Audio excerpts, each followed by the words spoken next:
Bonjour, c'est Pierre-Alexandre. Je vous présente Destin croisé d'Élisabeth Tremblay aux éditions du Boréal. Alors, Lou, qui est une jeune adolescente montréalaise, va participer à un échange étudiant dans le but d'améliorer son espagnol et lorsqu'elle va rencontrer son correspondant au Pérou, elle est loin de se douter de toutes les péripéties que son voyage va lui apporter. Donc, c'est un roman pour les lecteurs de 10 à 15 ans, donc pour un public qui est plus adolescent, je vous dirais.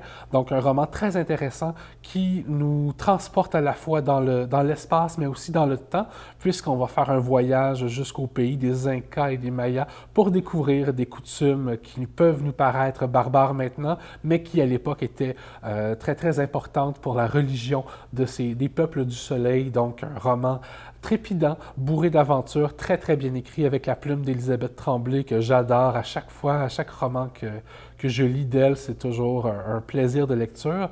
Donc, à recommander aux adolescents qui sont quand même des bons lecteurs parce que le thème abordé peut être un petit peu difficile, mais quand même, ça vaut le détour et ça vaut vraiment la lecture. Pour que vous fassiez un voyage extraordinaire, j'ai choisi de vous présenter Van Gogh de Timothée de Fontbelle aux éditions Gallimard. L'histoire commence en 1934, quand Van Gogh a 20 ans, est à Notre-Dame de Paris pour être ordonné prêtre. Tout à coup, la police surgit et il y a aussi un autre ennemi mystérieux dont Van Gogh ignore l'identité qui va se manifester. Et là, s'ensuit une espèce de poursuite incroyable. L'histoire nous happe complètement. Et c'est surtout à cause des personnages principaux et secondaires qui sont véritablement plus grands que nature. Pour moi, on voyage de plusieurs façons dans ce roman-là. L'auteur, une de ses forces, c'est qu'il va nous raconter le récit, mais il va faire beaucoup de sauts en arrière, ce qui va tranquillement nous donner encore plus de pistes sur l'histoire et l'enrichir au fur et à mesure. C'est aussi un voyage parce qu'on va aller dans toutes sortes de pays. On commence à Paris, à Notre-Dame de Paris, et on va s'en aller en Italie, en Écosse, en Allemagne. On voit toutes sortes de choses et l'auteur réussit véritablement à nous plonger dans l'ambiance. Il va nous parler des mœurs. Vraiment, à chaque chapitre où on change de pays, on a vraiment l'impression de vivre dans cet endroit-là. Van Gogh, c'est un roman qui ne nous laisse pas indifférents, qui fascine par son intelligence et qui va laisser à l'intérieur de nous un souvenir impérissable.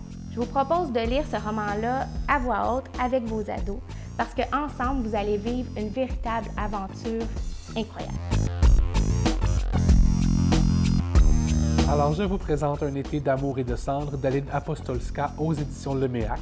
Alors, on va suivre Emma, une jeune adolescente de Montréal qui, lorsqu'elle est en secondaire 2, va suivre ses parents pour un voyage en Inde où elle va rencontrer une communauté d'exilés tibétains qui vivent dans la misère et dans l'attente et l'espoir de retrouver leur pays d'origine malgré les difficultés et le fait que le Tibet ne sera probablement jamais libre ou du moins pas dans un avenir approché.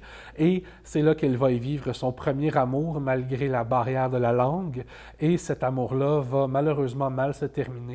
Et on la retrouve en fait 3 ans plus tard lorsqu'elle termine son secondaire 5 et qu'elle revit les souvenirs de ce voyage-là qui l'a marqué très profondément. Donc c'est un roman qui, à mon avis, va déjà dépayser son lecteur parce qu'on se dirige en Inde, qui est un pays assez méconnu quand même des gens ici en Occident et qui est fascinant par sa culture, par ses peuples, par ses religions aussi et ses coutumes. Et on va y rencontrer une communauté, donc celle des exilés tibétains qui vont là aussi nous ouvrir à une réalité difficile dont on parle moins souvent dans les bulletins télévisés, mais qui est quand même importante à connaître aussi. C'est un roman que je recommande aux lecteurs adolescents, particulièrement 12-13 ans et plus, en raison des thèmes abordés et de l'écriture qui est quand même très poétique et très belle, mais qui s'adresse à des lecteurs assez avancés. Ça pourrait faire une très belle lecture de voyage aussi, si vous avez envie de voir du pays et de sortir un peu de votre confort habituel. Alors, bonne lecture!